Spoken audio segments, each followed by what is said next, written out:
Saudara, sebagian korban bencana banjir bandang dan longsor di Kabupaten Humbang Hasundutan, Sumatera Utara mulai memindahkan barang-barang dari rumah mereka yang rusak.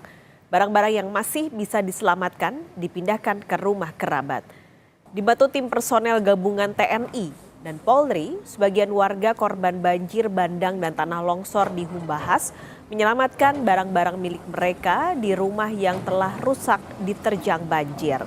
Barang-barang yang bisa diselamatkan berupa surat-surat penting, kursi, hingga peralatan elektronik. Barang-barang ini pun kemudian diangkut menggunakan mobil pick-up ke rumah kerabat yang tidak terdampak banjir. Yang diangkat itu untuk memindahkan sementara karena ada yang perlu dari barang-barang itu surat-surat, alat-alat dapur biar boleh dipakai untuk masak, piring-piring itu aja.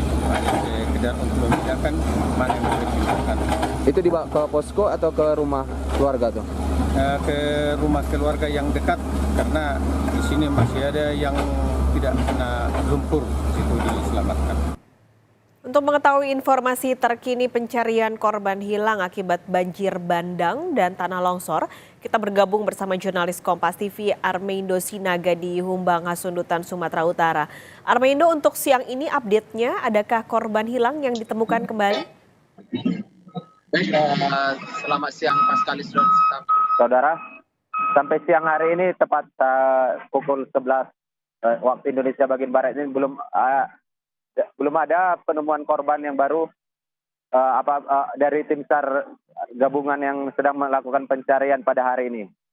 Ada 3 regu tim pencarian yang melakukan pencarian harian ini dari total 535 tim SAR gabungan dari lintas organisasi dan lintas instansi. Paskalis. Oke, ini ada 3 regu dengan total 500-an. Untuk wilayahnya, apakah ada perluasan wilayah atau fokus pencariannya diperluas, Armeindo? Baik, untuk regu pertama tetap difokuskan untuk melakukan pencarian di Danau Toba. Tapi rencana regu pertama ini melakukan pencarian di Danau Toba sampai ke lebih dari 15 meter dari tepian Danau Toba karena akan turun penyelam untuk melakukan penyelaman di dalam Danau Toba tersebut. Karena dari jarak 15 meter dari tepian Danau Toba tersebut kondisinya masih gelap dan juga keruh karena dari material longsor yang terjadi beberapa hari lalu. Dan juga untuk regu kedua masih difokuskan untuk melakukan pencarian di tepian Danau Toba dengan scouting darat sampai batas akses jalan. Dan juga untuk regu ketiga melakukan pencarian di batas akses jalan sampai ke arah perbukitan. Dan untuk luasnya ini semakin meluas untuk proses pencarian yang dilakukan oleh tim SAR gabungan.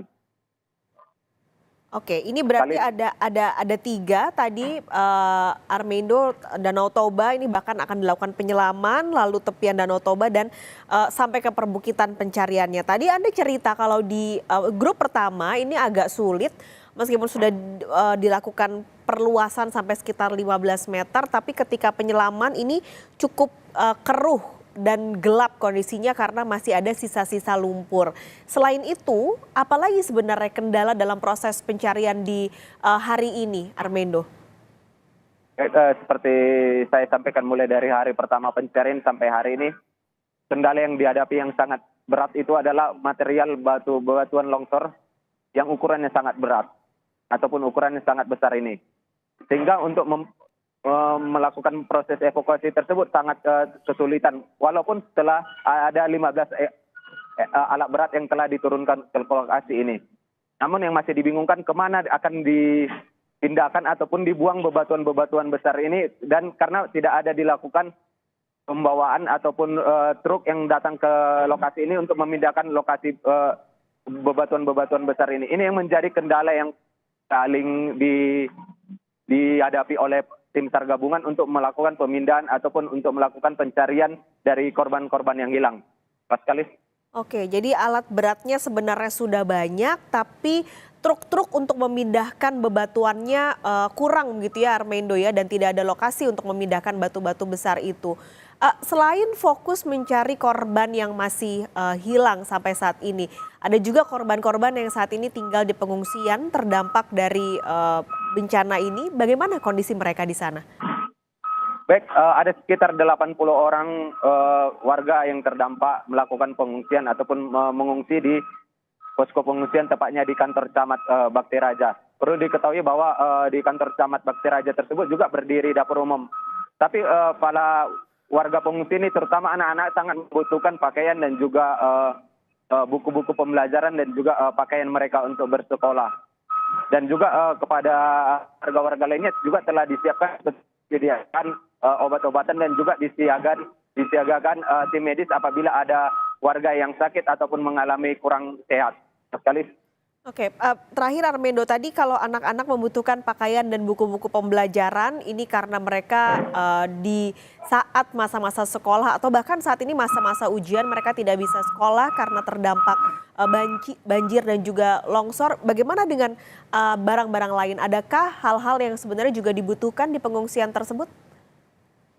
Baik, sampai saat ini belum ada laporan apakah ada kekurangan kebutuhan lain dari masyarakat, seperti saya sebelumnya menanya-nanyai masyarakat ataupun warga yang terdampak di posko pengungsian tersebut. Namun yang sangat mereka butuhkan adalah pakaian tersebut, karena seluruh pakaian mereka hilang ataupun tidak tahu lagi kemana pakaian mereka tersebut yang berada di dalam rumah tersebut. Jadi hal ini yang sangat mereka butuhkan, terutama anak-anak yang membutuhkan pakaian lebih dibandingkan orang dewasa, dan juga karena obat-obatan ataupun makanan sangat memadai yang disediakan di posko pengungsian tersebut. Paskalis. Baik, terima kasih laporan langsung Anda dari Humbang Hasundutan, Sumatera Utara, jurnalis Kompas TV Armendo Sinaga.